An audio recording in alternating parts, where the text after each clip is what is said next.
आमर WhatsApp group परिचालित होता प्रवासी भाई तमिलनाडु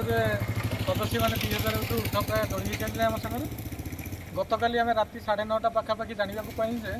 केन्दुझर जिला आनंदपुर सर्कल खलना गाँव जड़े भाईर दुर्घटनाग्रस्त हो गोड़ फ्रैक्चर हो जाए निज कार्य फेरुला बेले घर को से कौन गाड़ीर सामना सामनी दुर्घटना हेले जहाँफल बाम गोड़ी फ्रैक्चर हो जाए आउर भाई आउर मिसेस को छड़ा पाखरे आउ कहीं ना बर्तमान आम पाखरे खबर पहुँचला क्षणी आम पाखरे मनोबल को वृद्धि करने को प्रथमे सांत्वनामूलक वार्ता देनु एवं पाखरे रिक्वेस्ट आम अनुरोध क्रमे आमर प्रवासी भाई जड़े दिन बेले आसिक पहुँची सुशांत कुमार महांत बर्तमान आम पाखरे आसिक पहुँचीचु आ भाईंकर चाकरी कर एजेन्सी है जागुआर कंपानी तरफ भाई को प्रत्येक चिकित्सा आर्थिक सहायता जोगैदेवे प्रतिश्रुति दि जाए आम भी भाई को कही कौन आर्थिक प्रतिबंधक हम तुमको आर्थिक बाधा हे चिकित्सा आमको जनइले आम प्रवासी मैंने एकत्रित होकर कौन बंदोबस्त करूँ किंतु कंपानी की धन्यवाद से आगे आसिकी भाईर प्रत्येक चिकित्सा जी जहाँ पाऊना से जोगैदेवे प्रतिश्रुति देते कि सबुठ बड़ कथा है आमर बाहर कौन भाई दुर्घटनाग्रस्त हूँ कि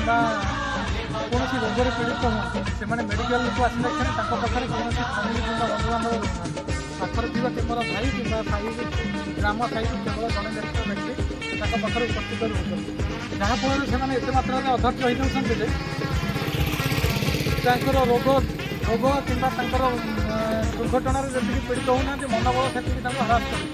तेणु आम मनोबल को वृद्धि करने प्रथम आम साधना देते तुम एका नहीं आम पाखे जी प्रवासी भाई अच्छा पाखे सहयोग जोगैदेवे कौन परिस्थिति में तुम आमको मेसेज कि कल कर पहुँची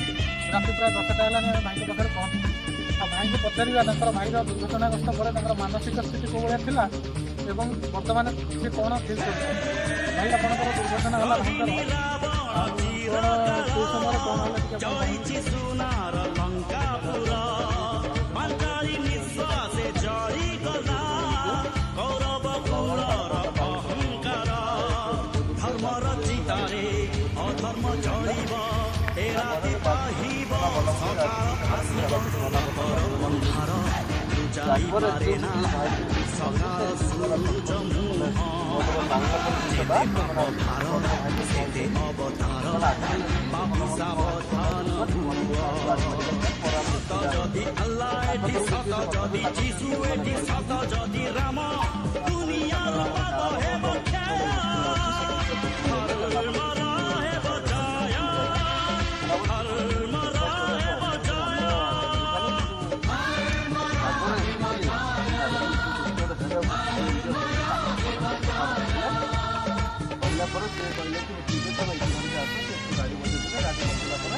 धरिक आसला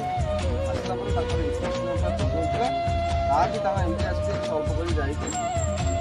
कर बहुत सपोर्ट ठीक है भाई आम जागुआरी कंपानी को धन्यवाद जनइबा से कर्तव्य कर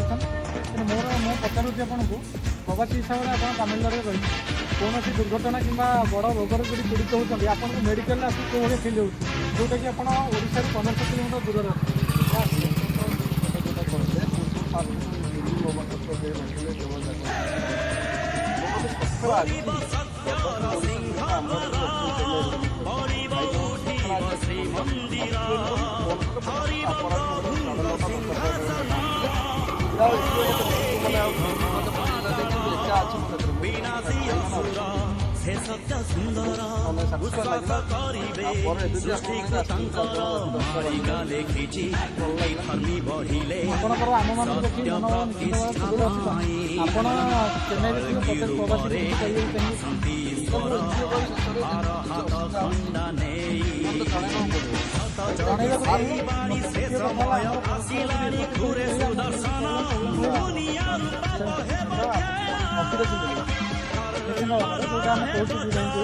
आमर जी आमर निज राज्य कि निज भाषी लोक बाहर राज्य में सुविधा असुविधा पाखे छड़ा होना कौटी मनोबल आत्मविश्वास वृद्धि कर तेणु आपण मानक अनुरोध कर भिडियो मध्यम कौन क्षेत्र में आप କୌଣସି ବି କ୍ଷେତ୍ରରେ ଆପଣ ଯଦି ଅସୁବିଧାର ସମ୍ମୁଖୀନ ହେଉଛନ୍ତି ଆପଣ ଆମକୁ ଜଣାନ୍ତୁ ଏବଂ ପରସ୍ପରକୁ ଯୋଡ଼ିକି କିପରି ପରସ୍ପର ନିଜ ନିଜ ଭିତରେ ସହାୟତା ନିର୍ମାଣ କରିବା ସେ ବିଷୟରେ